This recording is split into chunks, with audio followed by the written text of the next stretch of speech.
Presentamos Hechos y Opiniones con Ramón Reyes. Sean ustedes bienvenidos a una edición más de su espacio Hechos y Opiniones. Este fin de semana de muchas noticias, porque el próximo martes jura para un segundo periodo el presidente de la República, el doctor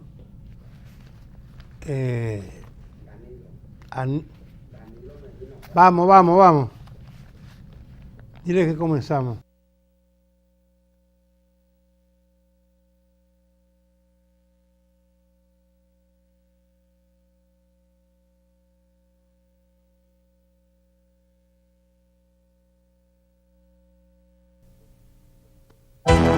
Presentamos Hechos y Opiniones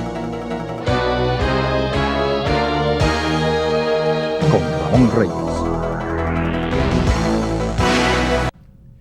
Amigos, ¿cómo están ustedes? ¿Qué tal?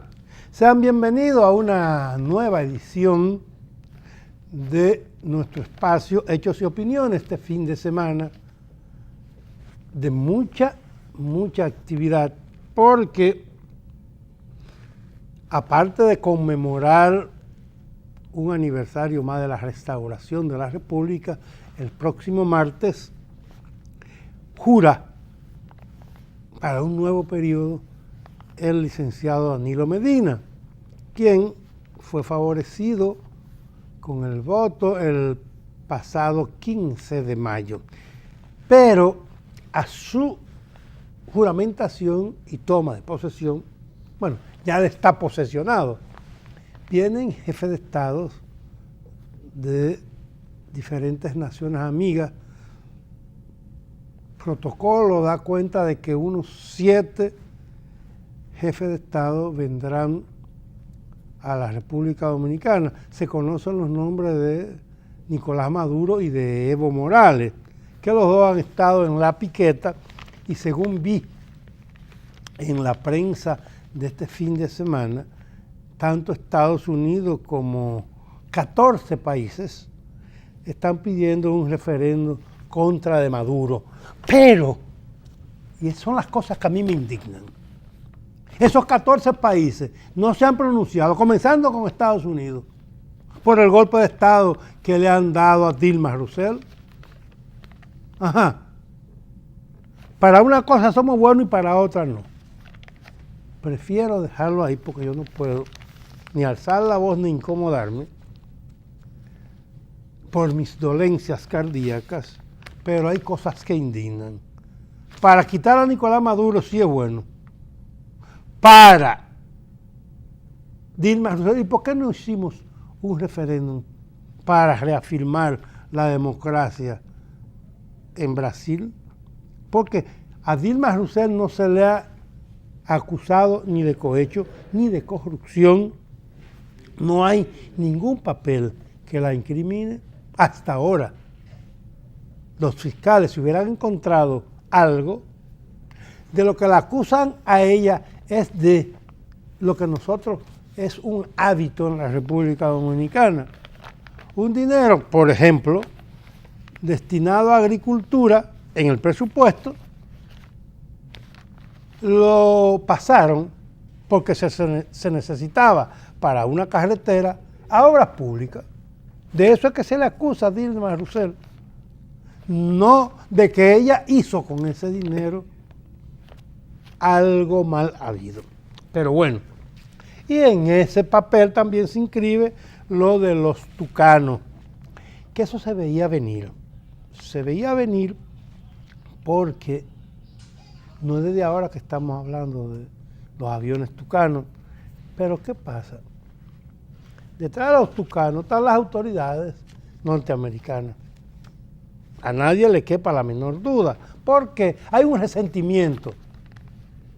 El mismo resentimiento que había contra Dilma Rousseff por la creación del BRIC, que es un organismo para competir así como con el Fondo Monetario Internacional, con Naciones Unidas, pero con la OEA, pero que agrupa a países que no están bajo la sombrilla de Estados Unidos. Brasil, Rusia, China, India, o India y China. Entonces,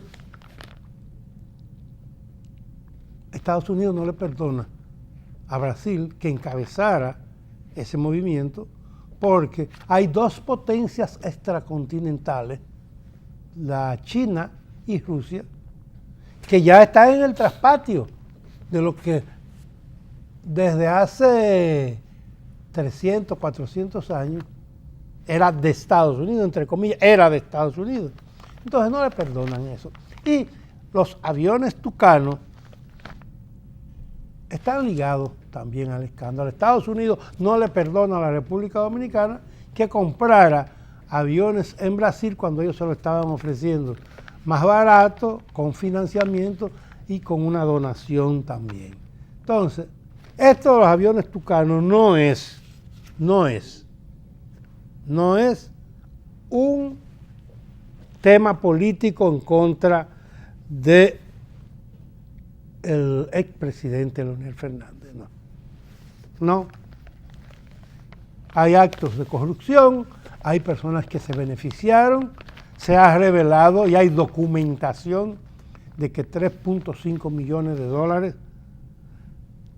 fueron repartidos en la República Dominicana, y por eso en Miami, en Estados Unidos, hay un juicio, un proceso iniciado que nos va a tocar a nosotros. Entonces, no creo que sea en contra ni del PLD ni del doctor Leonel Fernández.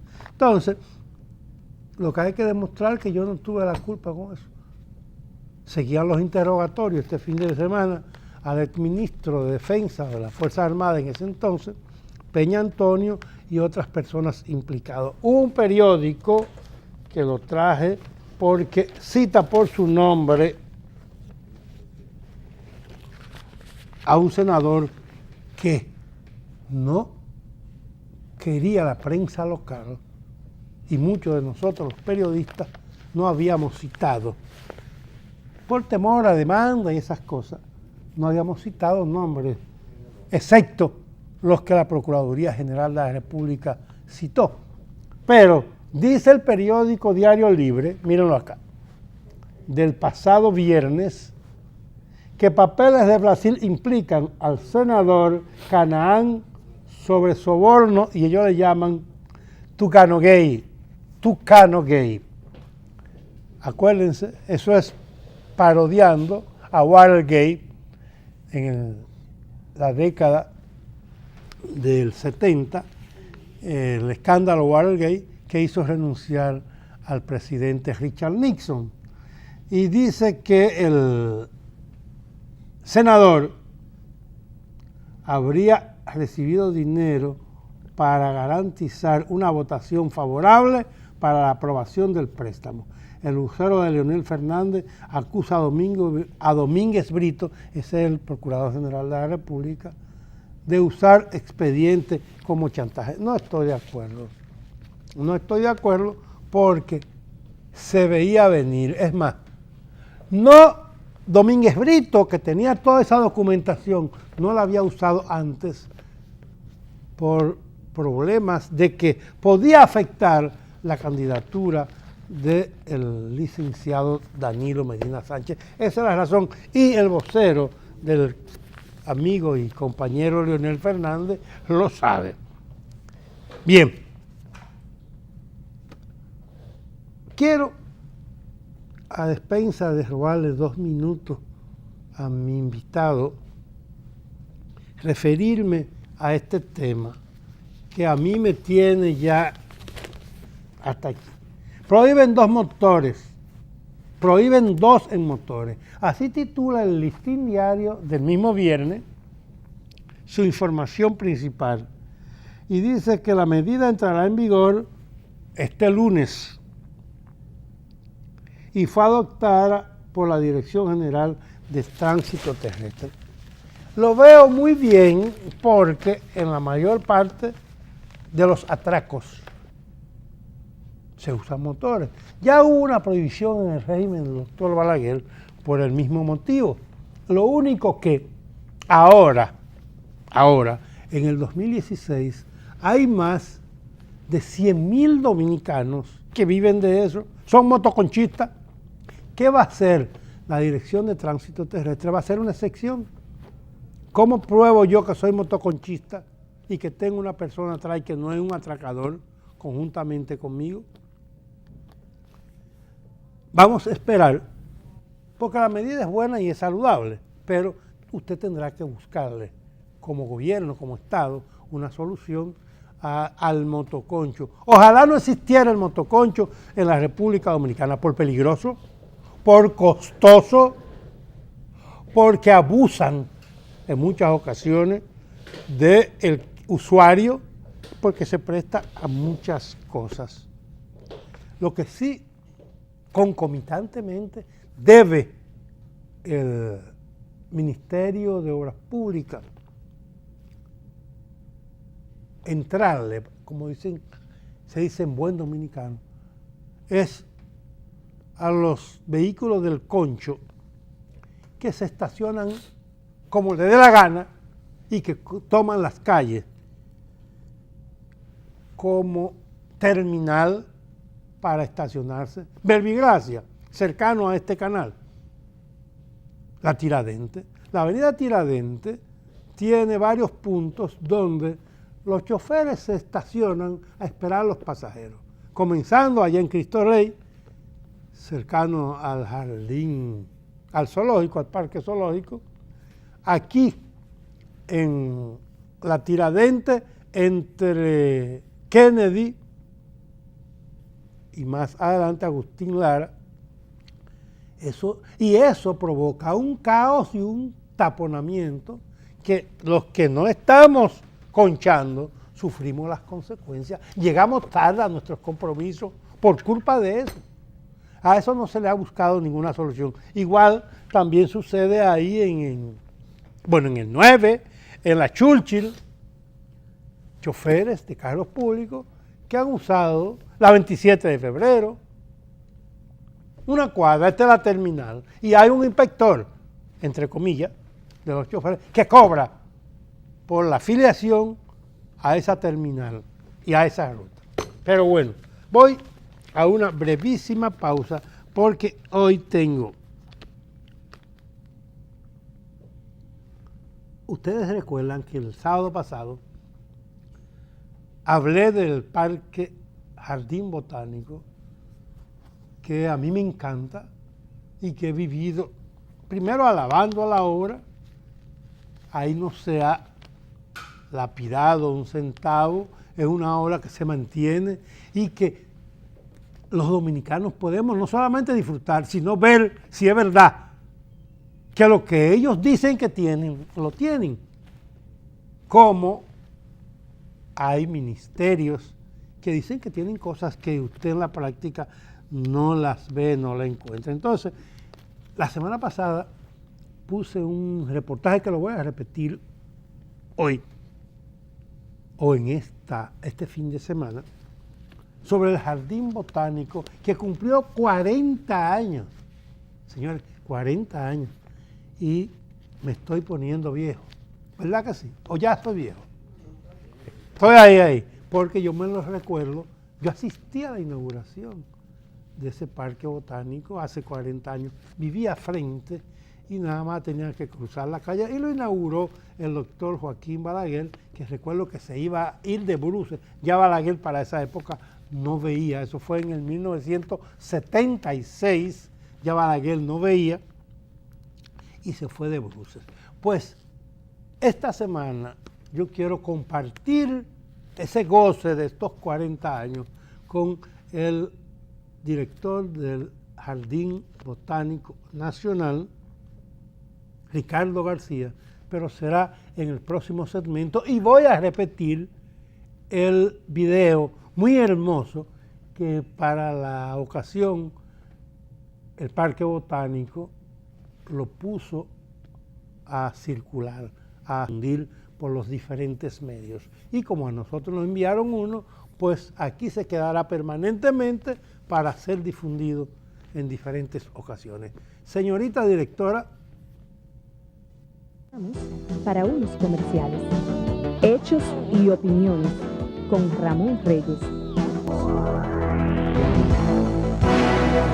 Lo prometido es deuda. La semana pasada dije que traería al director del Jardín Botánico y él está con nosotros para hablar de los 40 años. No como decía Gardel, que 20 años no es nada. Creo que tampoco 40. Don Ricardo García, sea usted bienvenido. Gracias, don Ramón. A este espacio. Gracias. Para nosotros es un placer estar aquí en su programa para hablar de 40 años del Jardín Botánico Nacional, que para un jardín botánico, en términos de tiempo, pues no es nada quizás, porque los jardines botánicos son como los buenos vinos. Mientras más pasa el tiempo, mejoran. Sin embargo, para los que estamos en las instituciones, pues uno ve el tiempo pasar, como el caso mío, 33 años de 40, ahí en esta institución, pues uno tiene el privilegio de ver crecer una institución. ¿Qué de nuevo tiene el Jardín Botánico? Aparte de que es un pulmón, ahí tuvo mucha visión el doctor Joaquín Balaguer y sus asesores. Eso eran terrenos del Estado. Ahí estuvo un destacamento militar. Sí, material bélico. Sí, ahí estuvo material bélico de las Fuerzas Armadas y recuerdo que para la Revolución de Abril, pues los constitucionalistas y un grupo de militares de ahí se rebelaron y partieron de ahí hacia el centro de la ciudad. Joaquín Balaguer creó los jardines y no crean que es el nombre del barrio, del sector, del residencial, como usted le quiera llamar, de los jardines, es a capricho. No, es porque estaba frente al Jardín Botánico. Y creó el Jardín Botánico, construyó el Jardín Botánico, que es el gran pulmón de la zona norte de la República Dominicana, que ya tiene su historia. Y que en los primeros días, los dominicanos no habían aprendido a ir al botánico. Ya sí, caminan por la mañana, desde muy temprano, en la mañana, de las 6 de la mañana, hay un grupo de caminantes que ya no lo hacen alrededor, pero básicamente dentro. Tiene un gran estacionamiento y usted por la mañana cuando pasa ve todos esos vehículos. Y para los que no sabían, esos vehículos no es que están visitando el Jardín Botánico, admirando las especies que tiene, sino que están caminando por las calles y las aceras del jardín, porque es mucho más seguro. Ahí han atracado en las calles a muchas personas, me consta porque vivo en los alrededores. Entonces yo quisiera que habláramos de esos 40 años del Jardín Botánico. Sí, fíjese. El jardín tiene mucho que exhibir como logros. Una de las cosas que siempre destacamos es esa colección científica de referencia que tiene el jardín, lo que es el Herbario Nacional.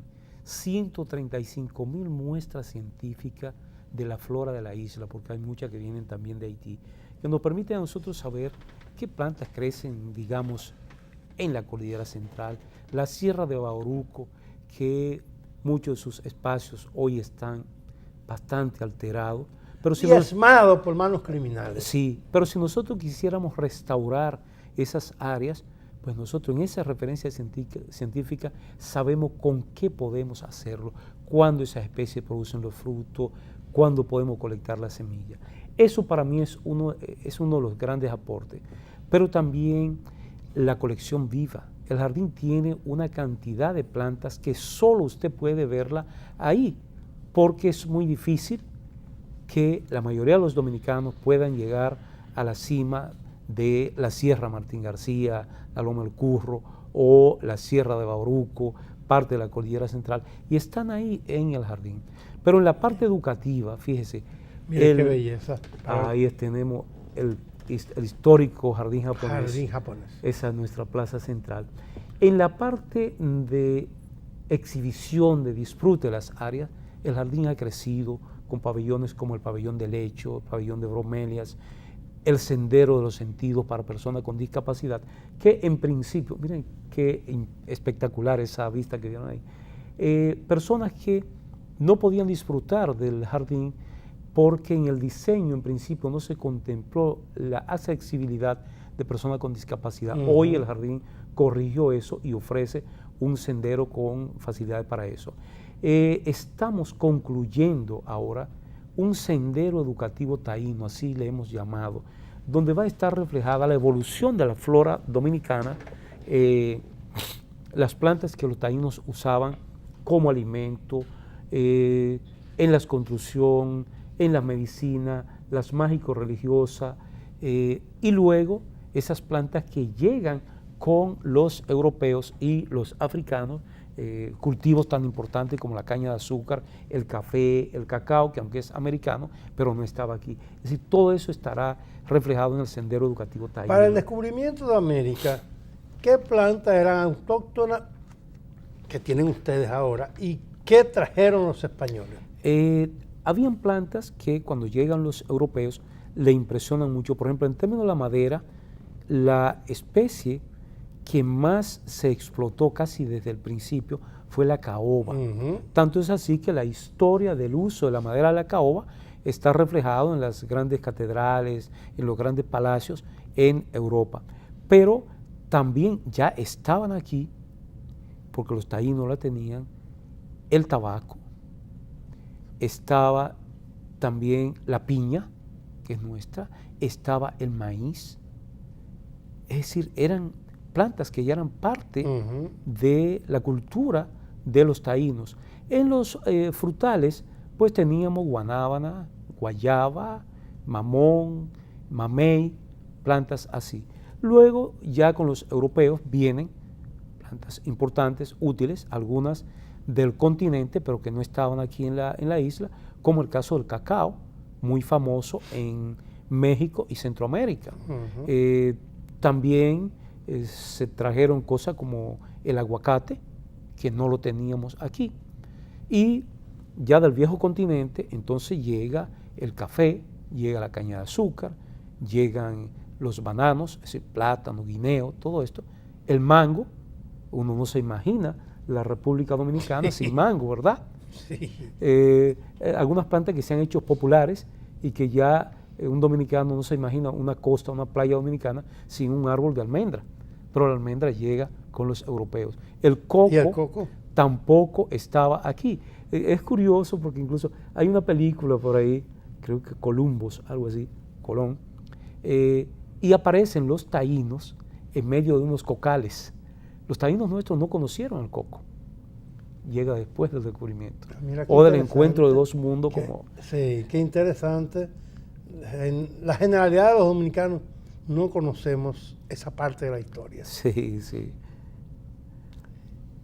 ¿Hay coco en el jardín botánico? Sí, sí. Aunque todo el mundo sabe lo que es coco. Incluso se vende, el coco es tan popular que hay dominicanos y haitianos que por las calles de Santo Domingo venden coco de agua, te lo destapan ahí mismo, le echan azúcar y le echan hielo y te lo venden. Yo recuerdo cuando estaba chiquito costaba un coco de agua 5 pesos, 5 centavos. Ahora cuesta 25 pesos. Así es. Es que ya es un producto de mucha importancia económica. Lo ha sido desde hace mucho tiempo, pero en el comercio informal el coco tiene una gran incidencia. Pero sí encontramos muchas plantas y qué bueno que, por ejemplo, el mundo de los frutales se ha ido incrementando. Hay una publicación, un libro muy interesante de Bernardo Vega, Las frutas de los taínos, el cual nosotros tuvimos el honor de colaborar con Bernardo Vega, aparte de los textos y eso, algunas revisiones. Y es muy interesante porque ahí él destaca los frutos que los taínos consumían, porque ciertamente no éramos muy ricos en frutales aquí en la isla española. Y por eso se transmitió de generación en generación hay muchos dominicanos que no nos gusta comer fruta. Claro, claro. O que hay muchísimas creencias erradas de que los jóvenes cuando están En el desarrollo. dicen en el campo, mira muchacho, no coma guanábana, no coma piña cuando está caliente. Nada. Limón, el limón te hace daño. Pero son cuestiones creencias. Sí, naturalmente. El Parque Botánico, Jardín Botánico ha ido evolucionando. Hoy, ¿qué tenemos que no teníamos ayer? A mí me impresiona mucho, y usted trajo las gracias. Este es un calendario que pusieron a circular Oh, sí.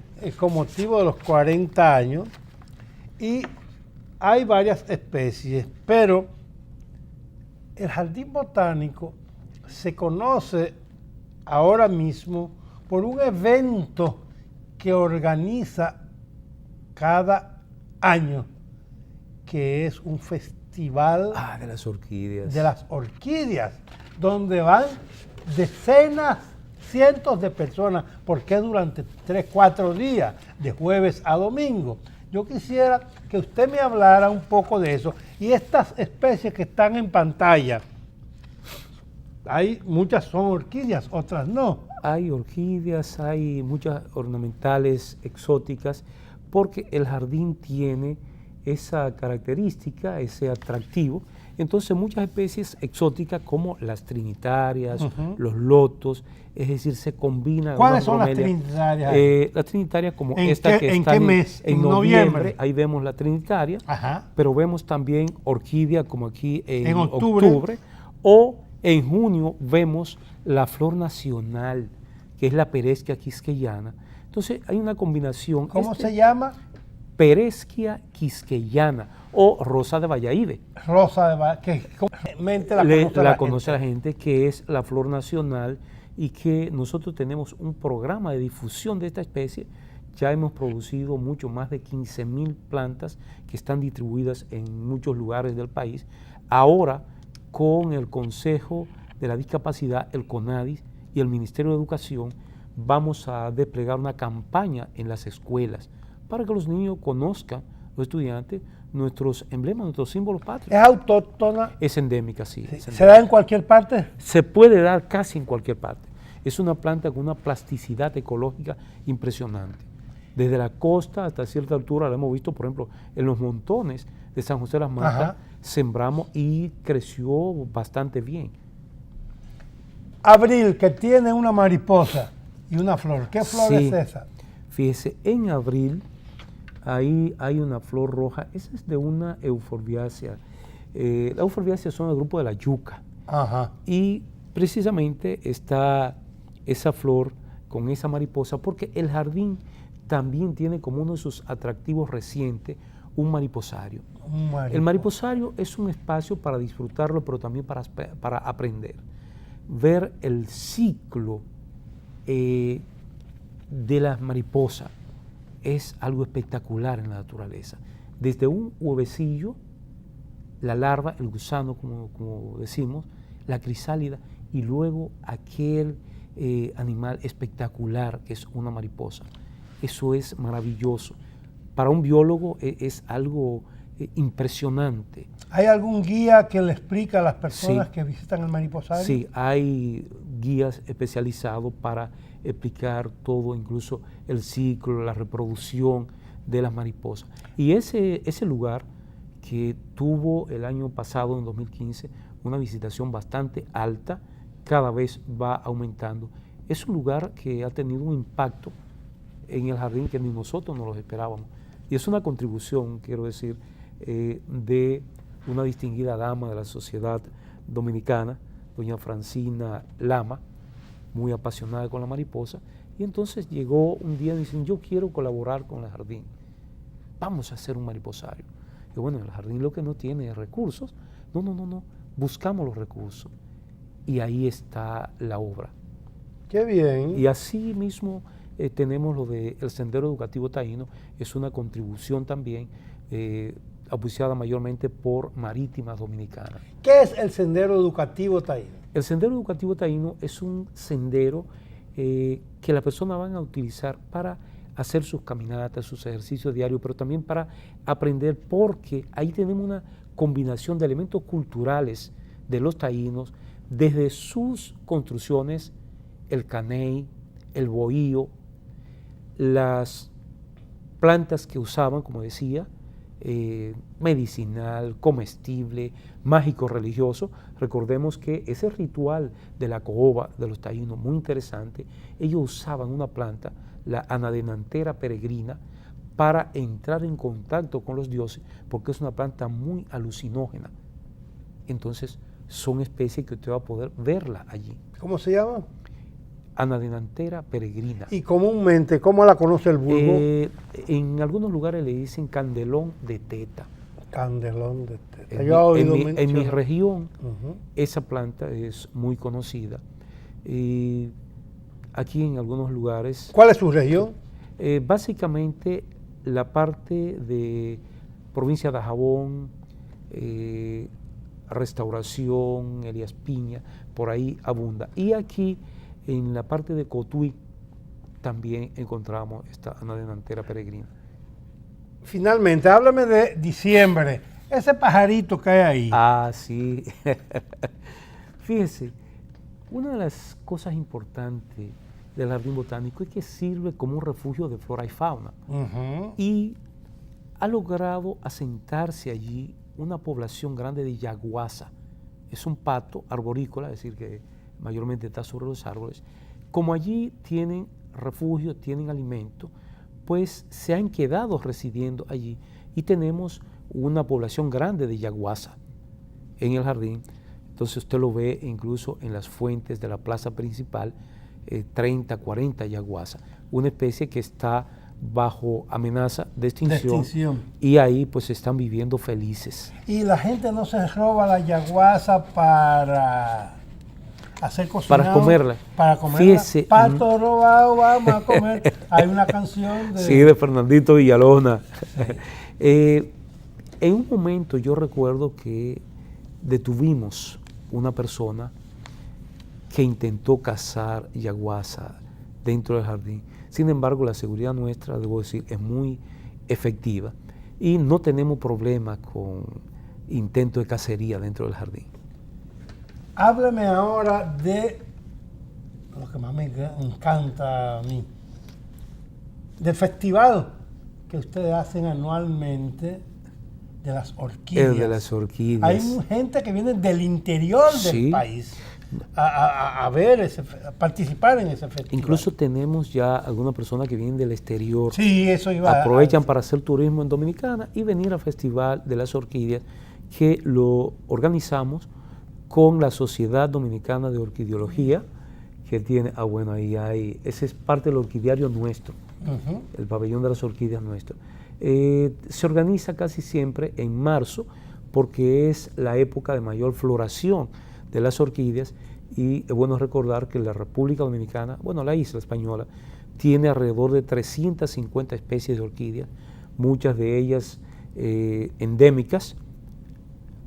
Un número considerable hoy están bajo seria amenaza de extinción por la destrucción de sus hábitats, los bosques. Pero el Jardín Botánico tiene un programa de reproducir orquídeas y de ver cómo podemos proteger esas orquídeas, que a propósito, debo anunciar, decir por aquí, nosotros acabamos de concluir un gran proyecto con auspicio de la MESIT, el Ministerio de Educación Superior, Ciencia y Tecnología, para elaborar la lista roja nacional que próximamente estaremos poniendo a circular, donde ya tenemos ahí prácticamente todas las especies que tienen algún grado de amenaza, y este instrumento, vamos a llamarlo así, servirá para la planificación en las áreas protegidas, los planes de manejo, cuando se hacen estos estudios de impacto ambiental, evitar que se destruyan esas especies que están en peligro de extinción. ¿Qué planes tiene para el futuro inmediato y para el próximo año el Jardín Botánico? ¿Y de qué puede el Jardín Botánico, vamos a decir, enorgullecerse en estos 40 años? Fíjese, una de las cosas que en términos personal, como biólogo y como dominicano, a mí me da mucha satisfacción, es que nosotros históricamente todos los estudios botánicos lo hacían extranjeros, pero hoy ya hay un personal dominicano que se ha formado al amparo del Jardín Botánico y que ha asumido el conocimiento, el estudio de nuestra flora, en colaboración obviamente con científicos extranjeros. Pero ese es un gran aporte del jardín a la ciencia en República Dominicana. Otra cosa es el apoyo, el trabajo que nosotros estamos haciendo con crear conciencia en la población dominicana sobre el tema ambiental, capacitando maestros, apoyando los centros de investigación, las universidades, pero sobre todo un banco de semillas que nosotros ya tenemos y que esperamos concentrar allí más de 3.500 especies, semillas de especies dominicanas, para tener ahí como una reserva estratégica de protección de nuestra flora. Y uno como dominicano que quisiera en el patio de su casa, en el jardín de su casa, adquirir semillas de esas para plantarla en su casa, ¿podría hacerlo? Claro, claro. Vamos a estar o estamos en la disposición de suplir semillas y plántulas, porque también tenemos un vivero que produce bastante plantas para facilitar a la población, porque eso es el interés. Hay que aumentar el verde, hay que proteger nuestra flora. Y el jardín se involucra cada vez más en el tema del verde, la protección ambiental. Por eso ahora nosotros tenemos la responsabilidad de recuperar 100.000 metros cuadrados de la vieja barquita. De eso vamos a hablar en el próximo segmento, porque justamente ya el Jardín Botánico y el señor González Cuadra había anunciado de un proyecto que se iba a llevar a cabo con la colaboración del Jardín Botánico para hacer, vamos a usar el sendero, sí. Un sendero que va a partir, y es lo que yo quiero que usted me señale, cuál es la trayectoria y desde dónde parte y dónde termina, y cuál es la participación del Jardín Botánico y qué se va a hacer ahí. Pero eso usted me lo va a explicar más que a mí, a los amigos televidentes, en el próximo segmento. Directora. Pausamos para unos comerciales. Hechos y opiniones con Ramón Reyes.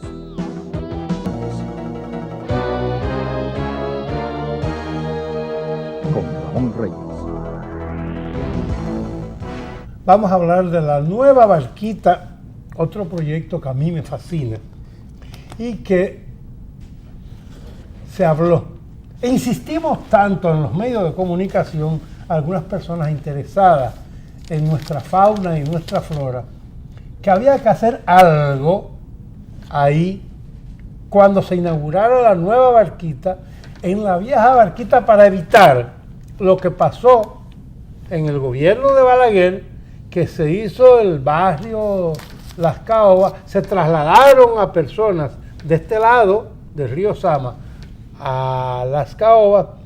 Esas personas vendieron o alquilaron y volvieron otra vez a la barquita. Hoy los creadores de la barquita, el gobierno y el patronato que encabeza González Cuadra, diseñaron lo que se llamaría un sendero. A medida que van mudando a las personas de su hábitat, donde viven ahora, al nuevo apartamento, van derribando la casa en que vivían para evitar justamente lo que hemos planteado. Y así, este mes o el mes que viene, en septiembre, cuando se concluye totalmente, ya se habrá eliminado toda construcción. ¿Qué se va a hacer entonces en ese lugar? Sí, el proyecto de la vieja barquita es uno de los proyectos que al personal del Jardín Botánico nos llena de satisfacción, porque es un reconocimiento al trabajo que el jardín hace. Nosotros tenemos la responsabilidad de recuperar el verde, la vegetación de ese espacio, son unos 100.000 metros cuadrados.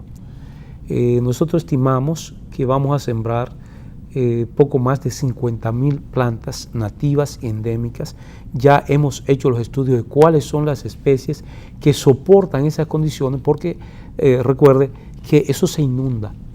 Entonces tienen que ser especies que puedan resistir durante algún periodo las inundaciones. Hay otra parte que no. Entonces nosotros ya, de hecho, el jardín tiene en la actualidad un número considerable de plantas listas para iniciar la recuperación de ese gran espacio verde. Solo que estamos esperando que remuevan esas infraestructuras que están ahí, entonces ellos nos van a entregar el terreno listo para nosotros trabajar. Pero eso conlleva, además de el diseño, un parque, un área verde hecha técnicamente, correctamente, también una capacitación, una orientación a las personas de los alrededores para que cuiden y se empoderen de eso. La ciudad de Santo Domingo tiene que mantener y aumentar el verde, y más esas márgenes de río Ozama e Isabela, y esa es una oportunidad.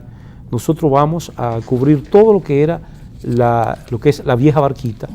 Vamos a hacer ahí un gran espacio verde que no es un jardín botánico, sino como un parque con un diseño, con unos senderos, con una vegetación que va a atraer a la fauna. Entonces vamos a tener una recuperación ambiental integral de la fauna y la flora local. Eso le da un gran valor, una fortaleza al proyecto de la Barquita, porque además estratégicamente resuelve el problema que usted planteaba, de que la gente no regrese a ocupar esos espacios. Que debo decir, el proyecto de la Barquita es un proyecto espectacular. Sí, a mí me fascina. Para mí es el proyecto ejemplo. Y de justicia. Es el proyecto Míralo. ejemplo. Ahí están las imágenes. Incluso ecológicamente los criterios, el espacio, el verde, las plantas utilizadas, está hecho con mucho criterio. Y hemos visto el interés del presidente de la República en este proyecto, y sobre todo la entrega de González Cuadra al frente de esta urbe y esta gran iniciativa. Me llama la atención que una vez que terminen de mudarse y de entregarle a ustedes los terrenos, los 100.000 metros, 100.000 metros cuadrados. Sí. Metros cuadrados, ¿cuándo comienzan ustedes y qué tiempo les llevaría hacer todo eso? Bueno, nosotros tenemos contemplado 21 meses de trabajo. 21 meses. Sí, para 2 años. Para culminar el trabajo ahí. Hay la posibilidad de prorrogar el control del jardín más allá de ese tiempo. Ahora, va a tener una estructura social, vamos a decir, responsable de mantener y cuidar ese espacio. Vamos a capacitar jardineros, personas que estén ahí dando apoyo. Bien, el periódico Hoy, en su sección El País, en la página 7E, da cuenta este viernes de que la CAS, dice la CAS, sacará la agonía del Ozama y la Isabela, se refiere al río Ozama y la Isabela, y dice Alejandro Montaz, que es el director de la CAS, que asegura que la planta de tratamiento desintoxicará ríos y aguas residuales. Se uniría este trabajo, más la Barquita nació con una planta de tratamiento, quizás una planta de tratamiento, dígame, que me gustaría que usted me hablara de eso en los 2 minutos que me faltan. Sí, fíjese, la recuperación ambiental de la ciudad de Santo Domingo, para que se haga una ciudad ambientalmente sostenible, tiene que priorizar este tipo de cosas. El agua, el verde de la ciudad tiene que estar garantizado. Y estas iniciativas de nuevas plantas de tratamiento, mayores controles con las empresas que contaminan, tiene que ser parte de una política de Estado. Y qué Claro. bueno que el presidente de la República incluso se ha referido ya al tema ambiental, Sí. que a nosotros, los biólogos, los que hemos estado predicando este tema por mucho tiempo, sentimos que ya nuestro discurso ha llegado a las instancias donde tiene que llegar. Es decir, que este planteamiento de Montaz yo creo que es excelente y estoy seguro que eso va a caminar porque ya lo ha demostrado. Ha rehabilitado muchas plantas, ha mejorado cañada y esto es parte de esa recuperación integral de Osama e Isabela. Creo que sí, y a los ecologistas que sigamos metiendo presión para que esta ciudad se convierta en otra cosa y no en el estercolero que muchos citadinos la han convertido. Ricardo García, gracias por participar en este programa dedicado a los 40 años del Jardín Botánico. Gracias a usted, don Ramón. El Jardín Botánico siempre ha contado con su apoyo. Sí, seguirá contando con él. Bien, voy a finalizar con un video sobre el Jardín Botánico como un regalo de este espacio. El video fue elaborado por el Jardín Botánico, un regalo de este espacio a ustedes, los amigos televidentes.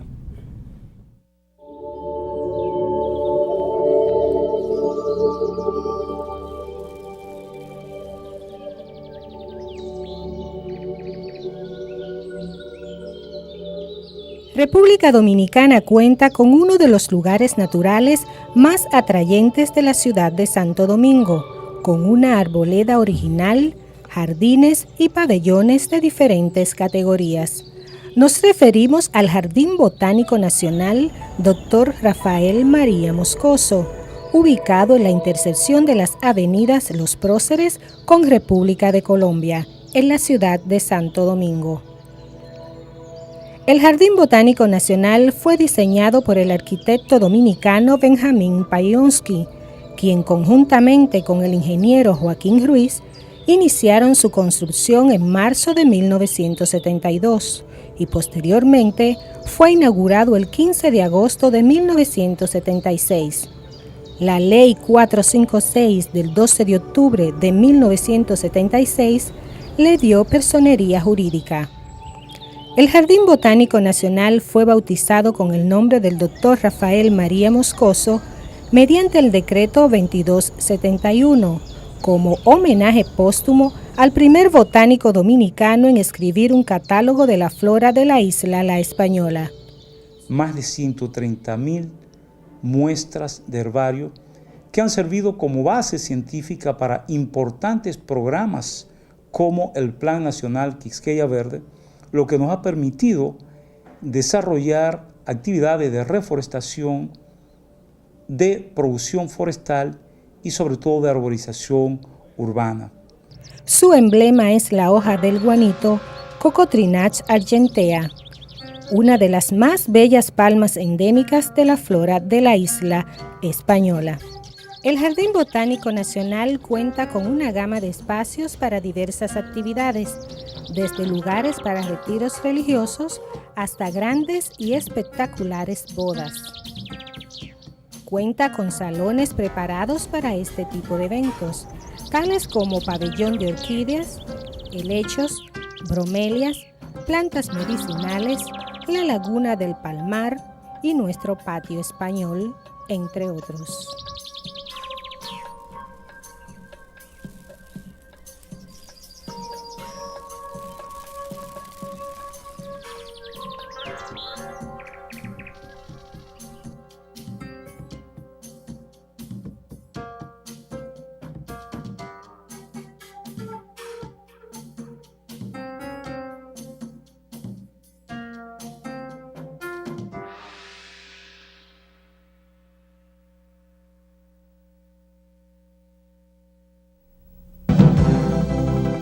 Hemos presentado Hechos y Opiniones con Ramón Reyes.